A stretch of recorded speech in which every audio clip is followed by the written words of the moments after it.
Hello అండి, అందరికీ నమస్కారం. Welcome to Mounika చిత్రలోకం.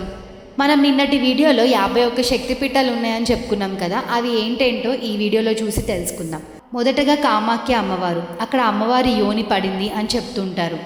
అవంతిదేవి, Lalitha Devi, Jwalamukhi, Tripuramalini, Savitri, Magadha, Dakshayani, Mahishasuramardini, Vishalakshi, Katyayani, హింగులాజ్, Chamundeshwari, అలోపిదేవి, Manasa, బహుళాదేవి, మహామాయాదేవి, ఫుల్లారదేవి, మహిషాసమర్దిని, Aparna Devi, శృంఖలదేవి, Jogulamba, Kukkuteswara Swamy, బిరాజ, Chintpurni, శీతలదేవి, జీశ్వరేశ్వరి Kali temple, Pathan Devi temple, భర్గభీమ temple, Naina Devi temple, సుగంధ, చందిక, భైరవి, కామగిరి, స్తనకంద, కిరీట్, ఉత్కాల, గండకి చండి, గండమందన, మణిబంధ, శంకరీదేవి, జలంధర, కాల్మాధవ్, రామ్గిరి, శ్రీశైలం, కన్యాకుమారి, మీనాక్షి, చాముండ, భైరవి, పూర్ణగిరి, విమల.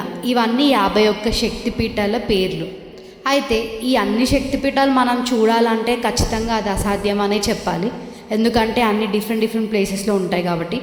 కనీసం మన ఆంధ్రప్రదేశ్ ఇంకా చుట్టుపక్కల ఉన్న తమిళనాడులో ఏవేవైతే గుళ్ళు ఉంటాయో ఖచ్చితంగా అవన్నీ దర్శించుకొని అమ్మవారి అనుగ్రహం అందరికీ ఉండాలని కోరుకుంటున్నాను. మీకు ఇంకా ఎలాంటి వీడియోస్ కావాలో కింద కామెంట్ బాక్స్లో తెలియచేయండి. దయచేసి వాటి మీద ఖచ్చితంగా స్టోరీస్ చేస్తాను.